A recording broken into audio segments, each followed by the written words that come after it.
ఈ దినము కొరకు ఏర్పాటు చేయబడిన దేవుని వాక్య భాగముగా రాజులు మొదటి గ్రంథము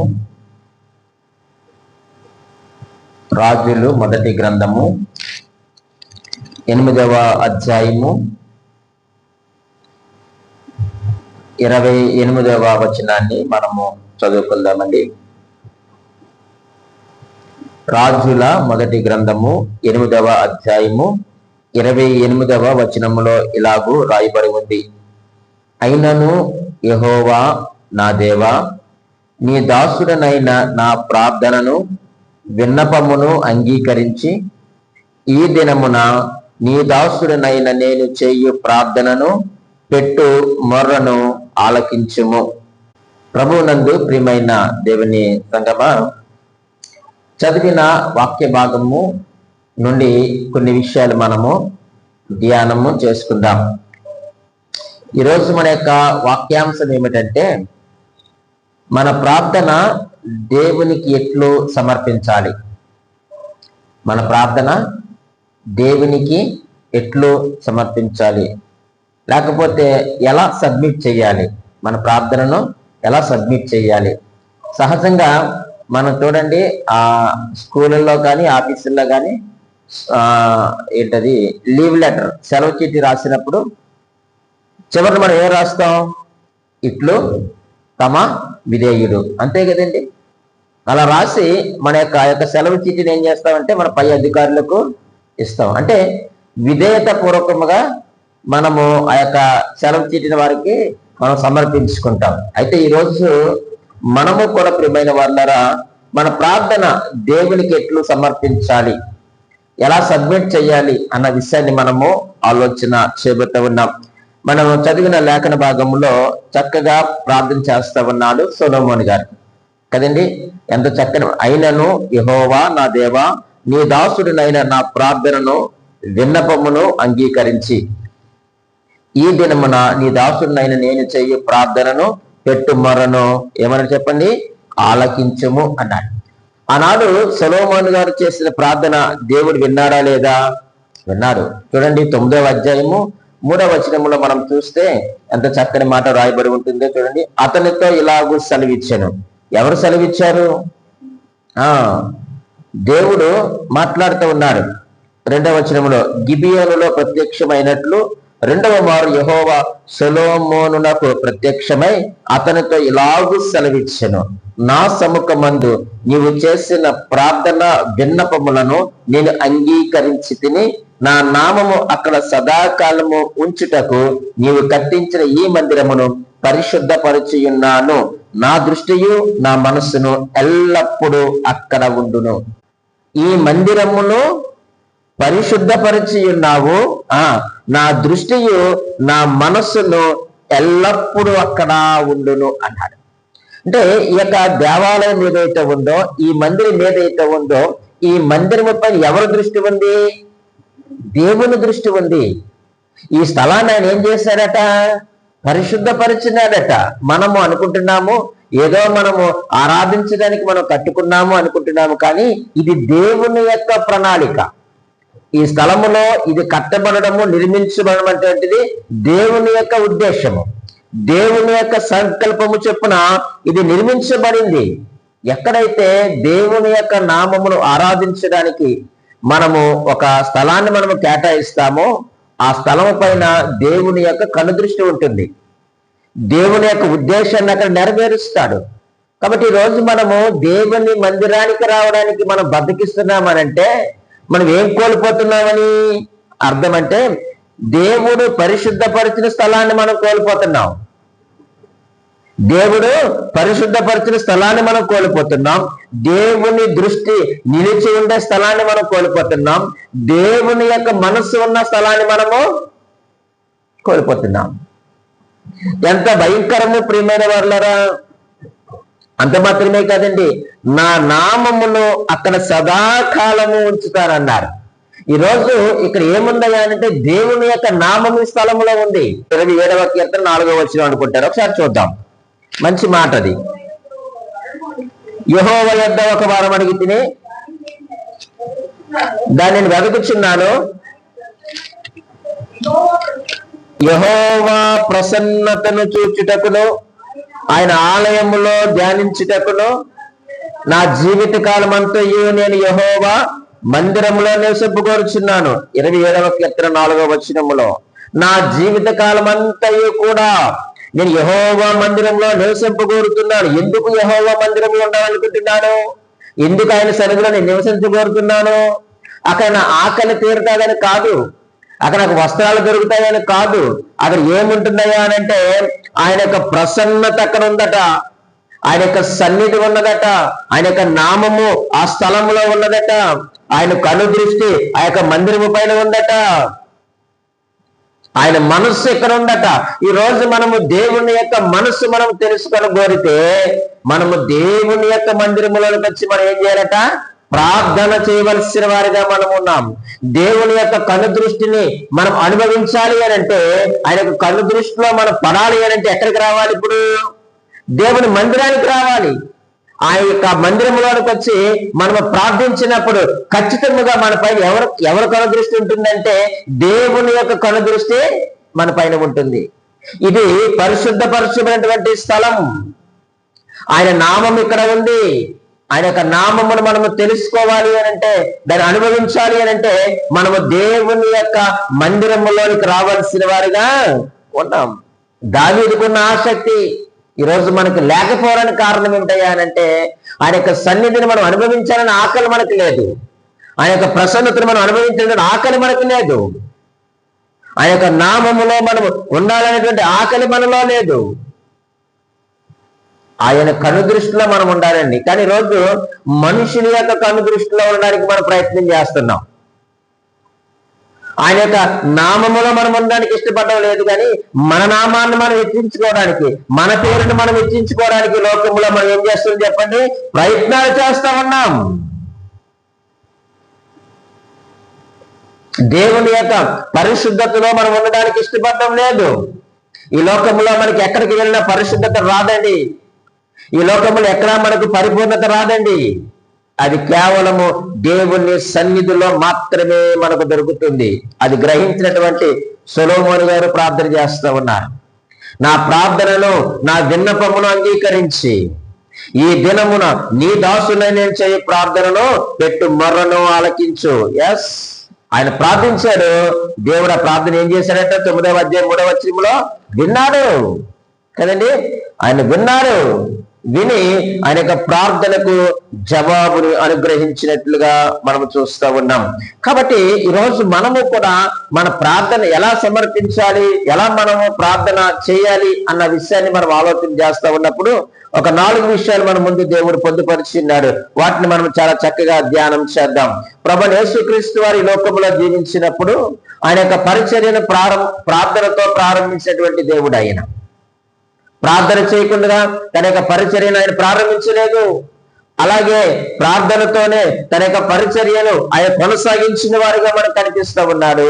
అలాగనే ప్రార్థనతో తన యొక్క పరిచర్యను ముగించినాడు.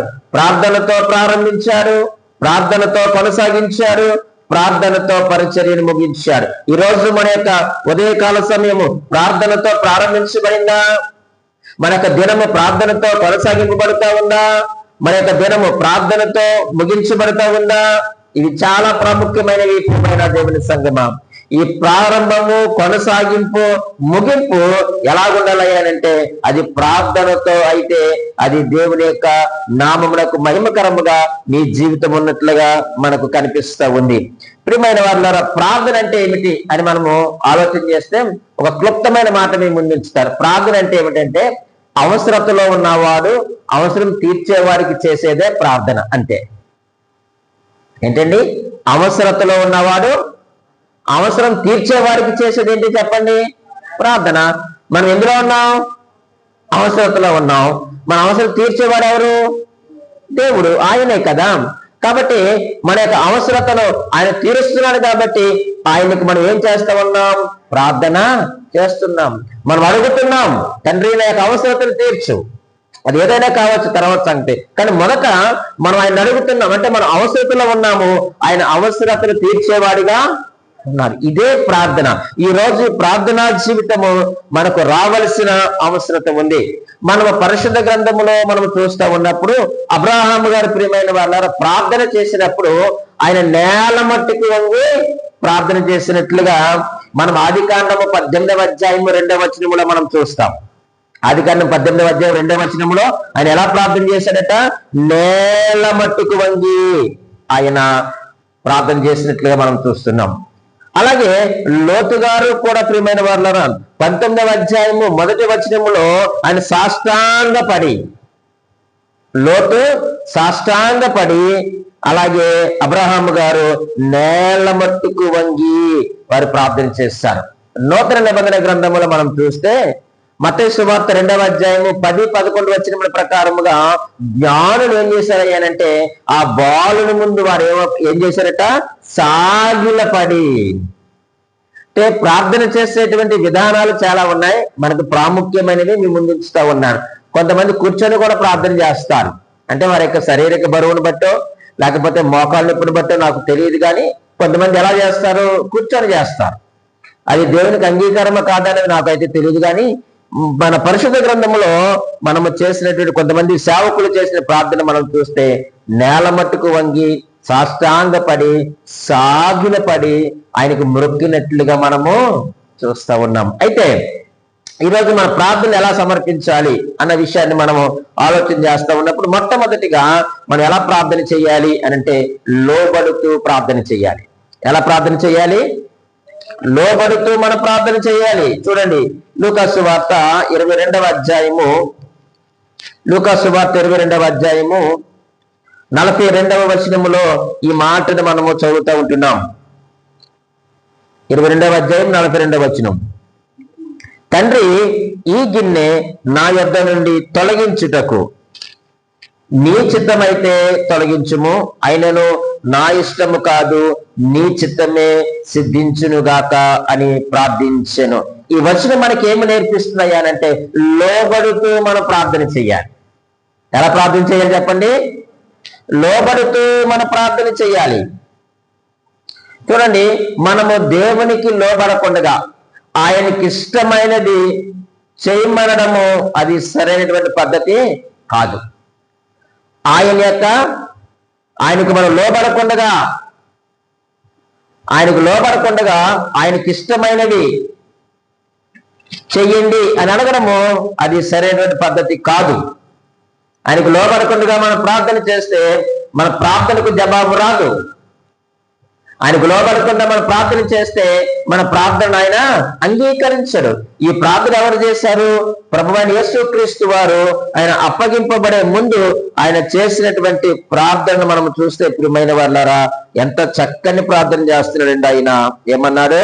తండ్రి, ఈ గిన్నె నా యొద్ద నుండి తొలగించుటకు నీ చిత్తమైతే తొలగించు, అయినను నా ఇష్టము కాదు నీ చిత్తమే సిద్ధించునుగాక అని ప్రార్థించిన మాట మనకి ఏమి నేర్పిస్తుందంటే మనము లోబడుతూ మనం ఏం చేయాలట? ప్రార్థన చేయవలసిన వారిగా ఉన్నాం. మనం ఎప్పుడు లోబడతాం దేవునికి అంటే దేవుని యొక్క ఆత్మ మనలో నివసిస్తా ఉన్నప్పుడు, మనము దేవుని ఆలయముగా ఉన్నప్పుడు మాత్రమే మనము లోబడతాం. ప్రియమైన వారులారా, దేవునికి మనము లోబడకుండా దేవునికి మనం ఇష్టమైనది చేయకుండా ప్రార్థనకు ప్రతిఫలమును ఆశించడం లేక ప్రార్థనకు జవాబు ఇమ్మనేటువంటి హక్కు మనకు లేదు. మొదట ఆయన చిత్తానికి మనం లోబడాలి. ఆయన చెప్పింది మనము చేయాలి. అది లోబడుతూ ప్రార్థన చేయడం అంటే. ఆయన యొక్క సమయాన్ని మనము దొంగిలించి, ఆయన సన్నిధిని మనం దొంగిలించి, ఆయన వాక్యమును మనం దొంగిలించి, ఆయనకు దూరముగా వేరుగా బ్రతుకుతూ మన ఇష్టానుసారంగా మనం బ్రతుకుతూ ప్రభువా నాకు ఇది కావాలి అని అంటే దేవుడు ఎవ్వరికీ కూడా ఏది చేసే పని లేనే లేదు. ఒక్క మాటలో చెప్పాలంటే అసలు హక్కే లేదు మనకు అలా అడగడం. ఆయన చిత్తము జరిగించి ఆయనకు లోబడి ఆయనకి ఇష్టమైనవి చేసిన తర్వాత మనం దేవునికి ప్రార్థన చెయ్యాలి. సొలొమోను దేవునికి లోబడ్డాడు, దేవునికి ఇష్టమైనవి చేసిన తర్వాతే ప్రార్థన చేస్తాడు. కాబట్టి ఆయన ప్రార్థన దేవుడు అంగీకరించాడండి. ఆయన ప్రార్థన విన్నాడండి. ప్రార్థన వినడమే కాదు, ఆ యొక్క మందిరాన్ని ఎంత గొప్పగా ఆశీర్వదించాడో మనం చూసాము. ఆ స్థలంలో నా నామం ఉందన్నాడు, నా కనుదృష్టి ఉందన్నాడు, నేను పరిశుద్ధపరిచానన్నాడు. బాబా, ఎంత గొప్ప ధన్యత ప్రియమైన వాళ్ళరా. నా మనసు ఎల్లప్పుడూ అక్కడ ఉంటుందట. ఆయన మనసు ఎల్లప్పుడూ మన దగ్గర ఎప్పుడు ఉంటుంది చెప్పండి? ఎప్పుడు ఉంటుంది? దేవునికి మనం లోబడినప్పుడు, దేవునికి ఇష్టమైనవి చేసినప్పుడు. యేసుక్రీస్తు వారు తండ్రికి లోబడ్డాడు, తండ్రికి ఇష్టమైన కార్యములు ఈ భూమి మీద చేసినాడు. కాబట్టి ఆయన అంటున్నాడు, అయ్యా నీ చిత్తమైతే నీ చిత్తమే సిద్ధించుగాక అంటున్నాడు. ఆయన లోబడుతూ ప్రార్థన చేస్తున్నాడు. దేవుని యొక్క ఆత్మ ఎవరినైతే నివసిస్తాడో వారు లోబడి ప్రార్థన చేస్తారు. ఈరోజు మన ప్రార్థనలు ఎలాగున్నాయో ఒక్కసారి మాటలు బట్టి మనం ఆలోచన చేస్తా ఉన్నప్పుడు అర్థం చేస్తుంటే మనకు అర్థమైపోతుంది మన ప్రార్థనలు ఎలాగున్నాయో. ఆయనకు లోబడకుండా, ఆయనకి ఇష్టమని చేయకుండా మనం ఎంత ప్రార్థన చేసినా ప్రార్థనకు జవాబులు రావండి. 66వ కీర్తన 18వ వచనాన్ని చదవండి. 66వ కీర్తన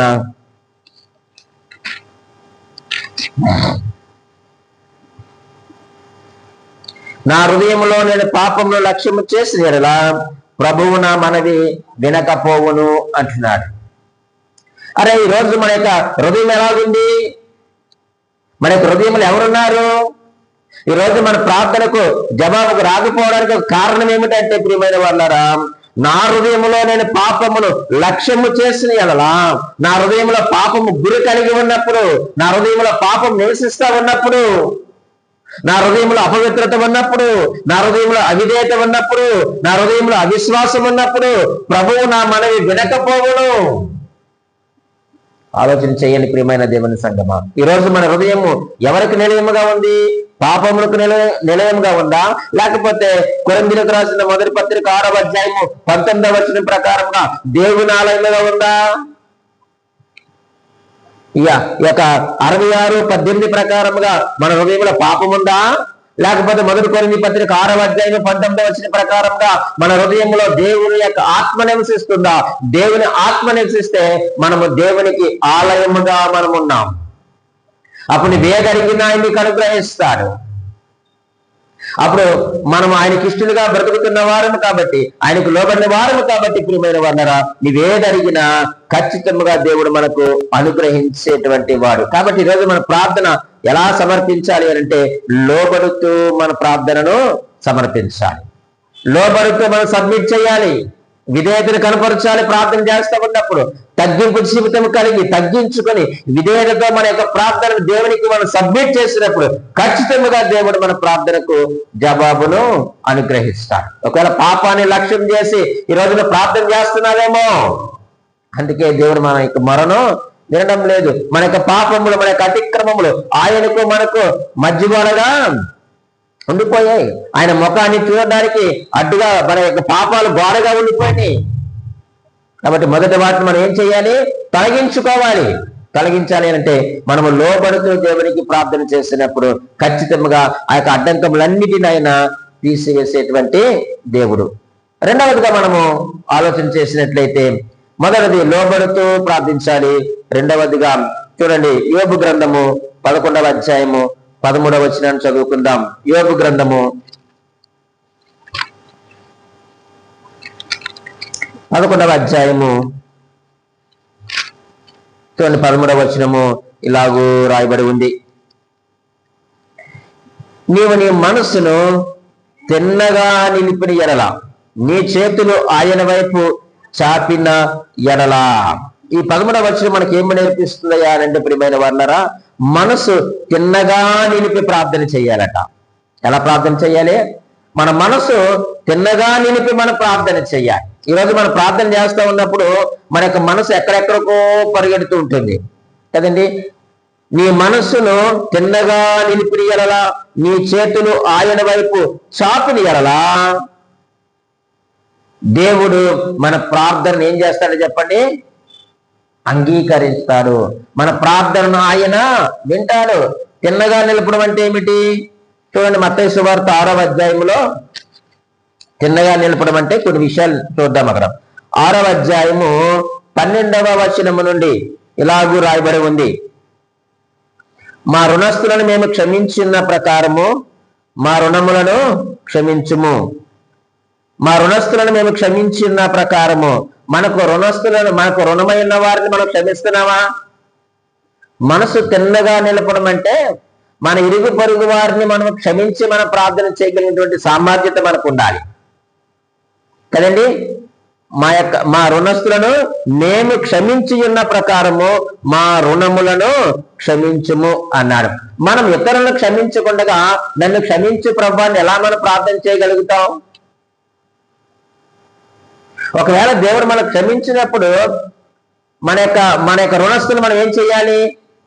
క్షమించాలి కదా.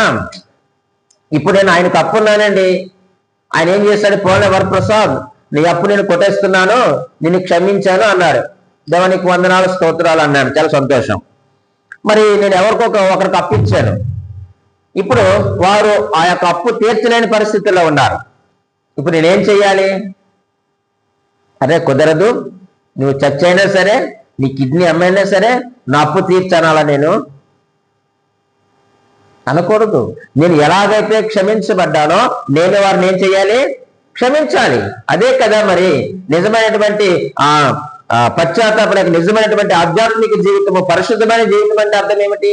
నేను క్షమించబడ్డాను, మరి నేను ఏ విషయంలో అయితే క్షమించబడ్డానో అదే విషయంలో నా సహోదరుని, నా పొరుగు వారిని నేను క్షమించలేకపోతే ఎక్కడ నా మనసు తిన్నముగా నిలుపుగా నేను ప్రార్థన చేయగలను ఆయనకు? కాబట్టి ప్రియమైన వాళ్ళరా, మన యొక్క మనస్సు తిన్నగా నిలిపి మనం ఏం చేయాలట? ప్రార్థన చెయ్యాలి. ఇక ఎటువంటి ఆలోచనలు మన యొక్క హృదయంలోనికి రానివ్వకూడదు. నీ ఏకాగ్రత అంతా కూడా ఆయన మీదే ఉండాలి. గురి కలిగి మనము ప్రార్థన చెయ్యాలి. గురి లేని ప్రార్థన మనం ఎప్పుడు కూడా చేయకూడదు. ఎప్పుడు గురి కలిగిన ప్రార్థన చేస్తామయ్యానంటే తిన్నగా మనస్సు నిలిపినప్పుడు మాత్రమే. అలాగే సంబంధము కలిగి మనం ప్రార్థన చేయాలి. ఎప్పుడు ఆ సంబంధం వస్తుంది? ఎప్పుడు ఆ గురి కలిగి ఉంటామంటే మన యొక్క మనసు తిన్నగా ఆయన పైన నిలిపినప్పుడు, ఆయన పైన కేంద్రీకరించినప్పుడు, ఆయన వైపు మన యొక్క హృదయాన్ని ఎత్తినప్పుడు ప్రియమైన వాళ్ళరా, ఖచ్చితంగా మన యొక్క ప్రార్థనను ఆయన ఏం చేస్తారు చెప్పండి? అంగీకరించేవాడై ఉన్నాడు. కాబట్టి మొదటిది లోబడుతూ మనం ప్రార్థన చేయాలి. రెండవదిగా మనసు తిన్నగా నిలిపి ప్రార్థన చేయాలి. మూడవదిగా మనం ఆలోచన చేస్తే చూడండి, హెబ్రీయులకు రాసిన పత్రిక 10వ అధ్యాయము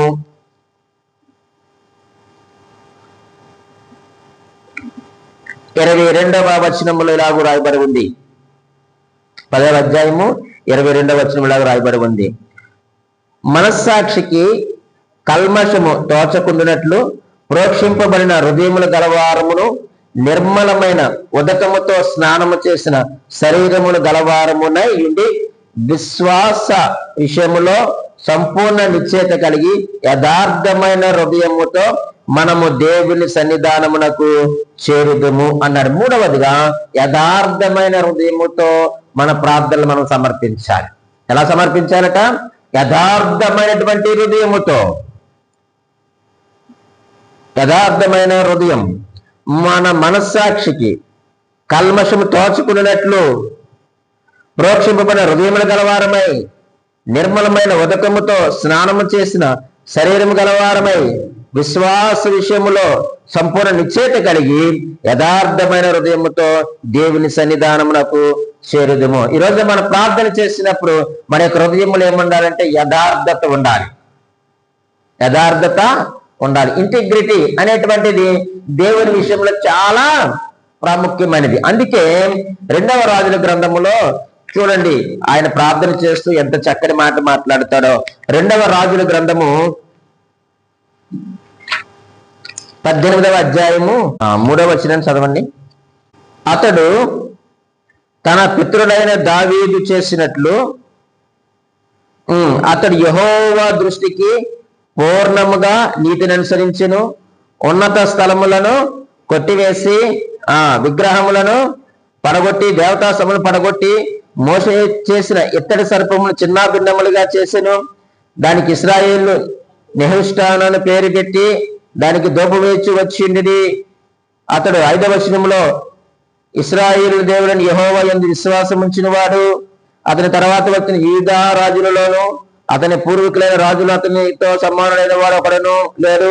6వ వచనంలో మంచి మాట చూడండి. అతడు యెహోవాతో హత్తుకొని ఆయనను వెంబడించుట్లో వెనక్కి తీయక అనే మాటలు మనం చూస్తూ ఉన్నాం. 5వ వచనంలో 3వ వచనంలో ఏమన్నాడండి? తన పితరుడైన దావీదు చేసినట్లు అతడు యెహోవా దృష్టికి పూర్ణముగా నీతిని అనుసరించను. యథార్థమైన హృదయం అంటే నీతి కలిగినటువంటి జీవితం, నీతి కలిగినటువంటి హృదయముగా మనకు కనిపిస్తూ ఉంది. అలాగే ప్రియమైన 4వ వచనం ప్రకారముగా విగ్రహములు అన్ని కూడా ఏం చేశాడట? పడగొట్టించేశాడట. అలాగే 5వ వచనంలో ఆయన యెహోవా యందు ఏముంచిన వాడు? విశ్వాసం ఉంచిన వాడు. యథార్థ హృదయం అంటే ఇవన్నీ, ఈ లక్షణాలన్నీ కూడా మన హృదయంలో కనిపించాలి. అలాగే 6వ వచనంలో ఏమని చెప్పండి? యెహోవాను హత్తుకొని, అంటే మరి ఒకరిని వేరొకరిని హత్తుకొనకుండగా, విగ్రహముల జోలికి వెళ్లకుండగా, దేవునికి అసహ్యకరమైన వాటి వైపు వెళ్లకుండగా దేవుని మాత్రమే హత్తుకున్నాడట. ఆయన ఏం చేశాడట? వెంబడించాడట. యథార్థమైన హృదయం అంటే ఎవరైతే ఆయన్ని వెంబడిస్తారో, ఎవరైతే ఆయన హత్తుకుంటారో, ఎవరైతే ఆయన యందు భయభక్తులు కలిగి ఉంటారో, ఎవరైతే నీతిమంతులుగా ఉంటారో, ఎవరైతే విగ్రహమును తీసివేస్తారో, అంటే దేవుని మీద ఉన్న ప్రేమను చల్లార్చింది ప్రతిదీ కూడా విగ్రహమే. వీటన్నిటిని ఎవరైతే విడిచిపెడతారో, అలాగే చూడండి చివరిగా మోషేకు ఆజ్ఞాపించిన ఆజ్ఞలన్నిటినీ గైకొనుచుండెను అనే మాటను మనం చూస్తూ ఉన్నాం. ఇది యథార్థమైనటువంటి హృదయం. యథార్థమైనటువంటి హృదయముతో ప్రార్థన చేస్తూ ఉన్నాడు ఎవరు? హిజ్కియా. ఎవరు ప్రార్థన చేస్తారండి? హిజ్కియా ప్రార్థన చేస్తూ ఉన్నాడు. యథార్థమైన హృదయం. ఆ యథార్థమైన హృదయం అన్నప్పుడు మంచి విషయాలు ఆయన మనకు తెలియజేశాడు కదండి. యెహోవా దృష్టికి సంపూర్ణంగా నీతిని అనుసరించిన వాడు యథార్థవంతుడు, విగ్రహం తీసివేసిన వాడు యథార్థవంతుడు, విశ్వాసముతో ఉన్నవాడు యథార్థవంతుడు, యెహోవాను హత్తుకున్నవాడు యథార్థవంతుడు, ఆయనను వెంబడించేవాడు యథార్థవంతుడు, ఆయన యొక్క ఆజ్ఞలను గైకొని నడుచుకు జీవించేవాడు యథార్థవంతుడు అని దేవుని యొక్క వాక్యం చాలా స్పష్టంగా మనకు తెలియజేస్తూ ఉన్నారు. ప్రియమైన వారులారా, ఇదే హిజ్కియాను గురించి యెషయా గ్రంథములో మాట్లాడుతూ 38వ అధ్యాయము 3వ వచనములో ఆయన కొరకు రాయబడిన మాట ఏమిటంటే, యెహోవా యథార్థ హృదయుడనై సత్యముతో నీ సన్నిధిని నేను ఎట్లు నడుచుకుంటునో, నీ దృష్టికి అనుకూలముగా సమస్తమును నెట్లు జరిగించుతునో కృపతో జ్ఞాపకము చేసుకొనమని హిజ్కియా కన్నీళ్లు విడిచుచు యెహోవాకు ప్రార్థింపగా. ఆయన అంటున్నాడు, యెహోవా యథార్థ హృదయుడనై. ఈ మాట అన్నప్పుడు ఒకవేళ అతనిలో యథార్థత లేకపోతే దేవుడు ఏమనాలి చెప్పండి? అసలు హిజ్కియా నువ్వు అలా మాట్లాడొద్దయ్యా, నీలో యథార్థత లేదు అని అనాలి. కానీ దేవుడు అలా అనలేదు. దేవుని నేను మోసం చేయలేను, ఆయన కన్నుల నుంచి తప్పించుకోలేను కదండి. కానీ హిజ్కియా అంటున్నాడు, యెహోవా యథార్థ హృదయుడనై సత్యముతో నీ సన్నిధి నేను ఎట్లు నడుచుకుంటేనో, నీ దృష్టికి నేను ఎలా అనుకూలముగా సమస్తము జరిగించానో కృపతో జ్ఞాపకం చేసుకో. దేవునికి మనం లోబడడం అంటే ఇదే. దేవునికి మనం లోబడాలి, ఆయనకి ఇష్టమైనవి చేయాలి. హిజ్కియా చేశాడు. కాబట్టి మనం ఎలా ప్రార్థన సమర్పించాలంటే యథార్థమైన హృదయముతో మనము ప్రార్థన దేవునికి చేయవలసిన వారిగా ఉన్నాం. అలా ప్రార్థించినప్పుడు ఖచ్చితంగా ప్రార్థన వింటాడు. దేవుడు హిజ్కియాతో, అయ్యా నీ ప్రార్థన నేను అంగీకరించాను, నీవు కన్నీళ్లు విడిచిట చూచితిని, నీ ప్రార్థన నేను అంగీకరించాను అన్నాడు. ఈరోజు దేవుడు మన ప్రార్థనలు అంగీకరిస్తున్నాడా? మనం యథార్థ హృదయులై మనం ప్రార్థన చేస్తున్నామా? మన యొక్క మనసు తిన్నగా నిలిపి మనం ప్రార్థన చేస్తున్నామా? లోబడుతూ మనం ప్రార్థన చేస్తున్నామా? ఏమో ఎలా ప్రార్థన చేస్తున్నామో మీకు మీరే నాకు నేను ఆలోచన చేయవలసినటువంటి అవసరత ఉంది. కానీ దేవునికి మనం లోబడకుండా, ఆయనకి ఇష్టమైనవి మనం చేయకుండా మాత్రము మన ప్రార్థనకు ప్రతిఫలం రాదు. అంత మాత్రమే కాదు, అలా చేయకుండా అడిగే హక్కు కూడా మనకు లేదని ప్రేమపూర్వకంగా నేను మీకు తెలియజేస్తాను. చివరిగా మనం ఆలోచన చేస్తే చూడండి, కీర్తనలు 15వ కీర్తన 1వ వచనములో ఇలాగూ రాయబడి ఉంది. 17వ కీర్తన 1వ వచనములు అంటున్నాడు, యెహోవా న్యాయమును ఆలకించుము, నా మొర అంగీకరించుము, నా ప్రార్థనకు చెవియొగ్గుము, అది కపటమైన పెదవుల నుండి వచ్చినది కాదు అన్నాడు. అంటే మనం ప్రార్థన ఎలాగ సమర్పించాలి అంటే ఈ 17వ కీర్తన మొదటి వచనంలో మనం ప్రార్థన ఎలా సమర్పించాలంటే నిష్కపటమైన పెదవులతో ప్రార్థించాలి. ఎలా ప్రార్థించాలి? నిష్కపటమైన పెదవులతో. కీర్తనకారుడు దావీదు అంటున్నాడు, అయ్యా నా ప్రార్థనకు చెవియొగ్గు, అది కపటమైన పెదవుల నుండి వచ్చినది కాదు, నా పెదవుల కపటమైనవి కాదు, నా శత్రువులు శపించిన పెదవులు కాదు, నా శత్రువులు దూషించిన పెదవులు కాదు, ఇరుగు పొరుగు వారిని అవమానపరిచిన పెదవులు కాదు నాయన. నా పెదవుల్లో ఏమిలో చెప్పండి, కపటము లేదు. నేను నిష్కపటమైన పెదవులతో నేను ప్రార్థన చేస్తున్నాను. నిష్కపటమైన పెదవులంటే మనకు బాగా అర్థం కావాలంటే ఎక్కడికి రావాలి? యెషయా గ్రంథం 6వ అధ్యాయంలోకి వస్తే నిష్కపటమైన పెదవులు ఎలాగొస్తాయి, ఎప్పుడు వస్తాయి అని అంటే యెషయా గ్రంథం 6వ అధ్యాయంలో మనం చూస్తే ప్రియమైన వాళ్ళారా 5వ వచనంలో భక్తుడు అంటున్నాడు, ప్రవక్త అంటున్నాడు, అయ్యో నేను అపవిత్రమైన పెదవుల మధ్యను నివసించేవాడును, అపవిత్రమైన పెదవుల గలవాడును, అపవిత్రమైన పెదవుల గల జనుల మధ్యను నివసించేవాడును, నేను నశించి తిని, రాజును సైన్యములకు అధిపతి యెహోవాను నేను కనులారా చూచి అనుకుంటుని. అప్పుడు ఆ శరాపుల్లో ఒకడు తాను బలిపీఠం మీద నుండి కారుతో తీసిన నిప్పును చేత పట్టుకొని నా యొద్దకు ఎగురు వచ్చి నా నోటికి దాన్ని ఏమి చేశాను? తగిలించాను. అంతవరకు ఆయన పెదవులు ఎలా ఉన్నాయట? అపవిత్రమైన పెదవులతోనే. 5 అధ్యాయుల్లో ఆయన గొప్ప పరిచర్య చేసి ఎప్పుడైతే ఆయన చూసినాడో, ఎప్పుడైతే ఆయనకు ప్రత్యక్షత దొరికిందో ఆయన నిజాన్ని ఒప్పుకున్నాడు. అయ్యో నేను అపవిత్రమైన పెదవులు గలవాడను అన్నాడు. అంటే ఇంతవరకు ఆయన చేసిన సువార్త ఎలా, ఇటువంటి పెదవులతో చేశాడు? అపవిత్రమైన పెదవులతోనే చేశాడు. ఆయన ఎటువంటి వారి మధ్య నివసిస్తున్నారట? అపవిత్రమైన పెదవులు గల జనుల మధ్యనే నివసిస్తున్నానయ్యా. ఈరోజు మన యొక్క నివాసంలో కూడా అలాగే ఉన్నాయి. అపవిత్రమైన ప్రజల మధ్య, అపవిత్రమైన లోకములో, చీకటిలో, అంధకారమైనటువంటి ప్రజల మధ్య మనం నివసిస్తా ఉన్నాం. మన పెదవులతో వ్యర్థమైన మాటలు మాట్లాడుతూ ఉన్నాం.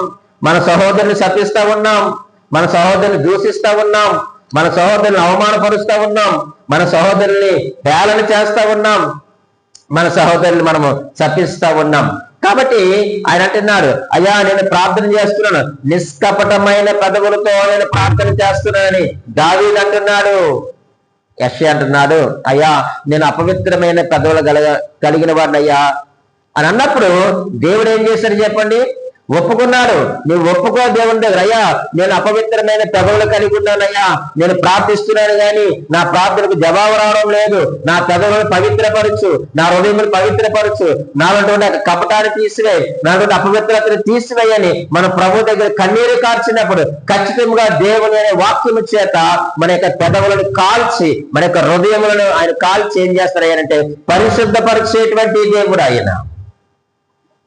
ఆయన పరిశుద్ధపరిచేటువంటి దేవుడు. ఎప్పుడైతే ఆయన అపవిత్రమైన పెదవులు కలిగిన వాడిని ఒప్పుకున్నాడో దేవుడు కనికరించాడు, కృప చూపించాడు ఆయన ఎడల. వెంటనే ఆ యొక్క శరాపుల్లో ఒకడు ఆ యొక్క అగ్నికుడు తీసుకుని వచ్చి తన పెదవులకి తగిలించినప్పుడు, తాకించినప్పుడు ఆ యొక్క పెదవులు ఏమయ్యాయి చెప్పండి? చూడండి 7వ వచనంలో అంటున్నాడు, 6:7, ఇది నీ పెదవులకు తగిలిన కనుక నీ పాపములకు ప్రాయశ్చిత్తమాయను, నీ దోషము తొలగిపోయెను అనెను.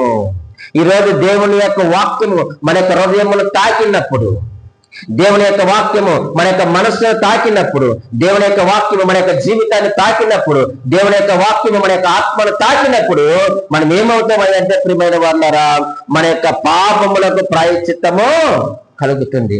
ప్రార్థన చే, ప్రభువా నేను అపవిత్రమైన పెదవులు గలవాడిని, నా పెదవులను పవిత్రపరచువానైనా, నేను అపవిత్రమైన హృదయం కలిగిన వాడినయ్యా, నా హృదయాన్ని పవిత్రపరచు ప్రభా.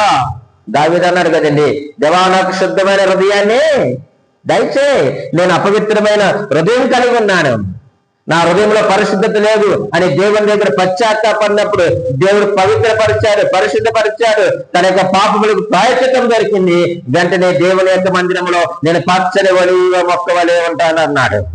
ఈరోజు దేవుని సన్నిధిలో మనం పచ్చని ఒలీవ మొక్కల వలె మనం ఉండాలి అంటే మనము దేవుని దగ్గర పశ్చాత్తాపడాలి, మన యొక్క అపవిత్రతను దేవుని దగ్గర విడిచిపెట్టాలి, ఒప్పుకోవాలి. మన యొక్క కపటమైన మనసును దేవుని వాక్యం ముందుకు వచ్చినప్పుడు దాన్ని విడిచిపెట్టాలి. ఎంతకాలం మనం అలా బ్రతుకుతాం? ఎంతకాలము కపటముతో మన బ్రతికి, కపటముతో మన ఆధ్యాత్మిక జీవితంలో కొనసాగుతాం? లోపల మట్టి గోడ, పైన సిమెంట్ ప్లాస్టింగ్, అంతే కదండి. లోపల ఉన్నదంతా కూడా మట్టి గోడ, పైకి చూస్తే సిమెంట్ పొత్త పోసి ఉంది. ఏదో ఒక రోజు చిన్న బీట వేసి పగిలిందంటే లోపల ఉన్న బండారం అంతా కూడా బయటపడిపోద్ది. కాబట్టి యెషయా అన్నాడు, నేను అపవిత్రమైన పెదవుల గలవాడిని అన్నాడు. పవిత్రపరిచాడు, తన యొక్క పాపములకు ప్రాయశ్చిత్తం దొరికింది, అనేక దోషములన్నీ కూడా తొలగిపోయాయి. అప్పుడు అన్నాడు, నేను ఎవరిని పంపాలి అనుకున్నప్పుడు, ప్రభువా నేనున్నాను, నన్ను పంపు అన్నాడు. ఈరోజు నిజంగా మనము నిష్కపటమైన పెదవులతో మనము ప్రార్థన చేస్తున్నామా? మన పాటలు పాడేటప్పుడు కూడా నిష్కపటమైన పెదవులతో పాడాలి. మన వాక్యాన్ని చదువుతున్నప్పుడు నిష్కపటమైన పెదవులతో మన వాక్యాన్ని చదవాలి. మనం ప్రార్థిస్తూ ఉన్నప్పుడు నిష్కపటమైన పెదవులతో ప్రార్థన చేయాలి. మనం సాక్ష్యాన్ని చెప్తా ఉన్నప్పుడు నిష్కపటమైన పెదవులతో మనము సాక్ష్యాన్ని చెప్పాలి. లోపల ఒకటి ఉంచుకొని పెదవులతో మనం ఒకటి చెప్పకూడదు. ప్రియమైన వాళ్ళారా, ఎప్పుడైతే మనము లోబడుతూ ప్రార్థిస్తామో, మనసు తిన్నగా నిలిపి ప్రార్థిస్తామో, యథార్థ హృదయముతో మనం ప్రార్థిస్తామో, నిష్కపటమైన పెదవులతో ప్రార్థన చేస్తామో, ఖచ్చితంగా దేవుడు నీ ప్రార్థనను అంగీకరిస్తాడు, నీ ప్రార్థన వింటాడు. వినడమే కాదు, ప్రార్థనకు ప్రతిఫలాన్ని ఇస్తాడు. అందుకే మొదటే చెప్పాను, అవసరతలో ఉన్నవాడు అవసరం తీర్చేవాడికి చేసేదే ప్రార్థన. నీ అవసరత ఏదైనా కావచ్చు, నీ సమస్య ఏదైనా కావచ్చు, నీ అక్కర ఏదైనా కావచ్చు, నువ్వు ఈ 4 అంశాలను బేస్ చేసుకొని నువ్వు ప్రార్థన చేయగలిగితే ఖచ్చితంగా దేవుడు మన ప్రార్థనలకు జవాబునిస్తాడు. ఆయన తన యొక్క సేవకుల ప్రార్థన విని వాళ్ళకి జవాబునిచ్చాడు. అబ్రహాము గారు నేల మట్టుకు వంగి ప్రార్థన చేశాడు, లోతు సాష్టాంగపడి ప్రార్థించాడు, జ్ఞానులు సాగిలిపడి ఆయనకి మొక్కారు. వారికి ఆ ప్రత్యక్షత దొరికింది, దేవుడు వారితో మాట్లాడారు, వారందరూ కూడా దీవించబడ్డారు, ఆశీర్వదించబడ్డారు. ఈరోజు నీవు నేను దీవించబడాలంటే లోబడుతో ప్రార్థించు, మనసు తిన్నగా నిలిపి ప్రార్థించు, యథార్థమైన హృదయంతో ప్రార్థించు, నిష్కపటమైన పెదవులతో ప్రార్థించు. దేవుని ప్రార్థనకు ప్రతిఫలం ఇచ్చును గాక. ఆమేన్.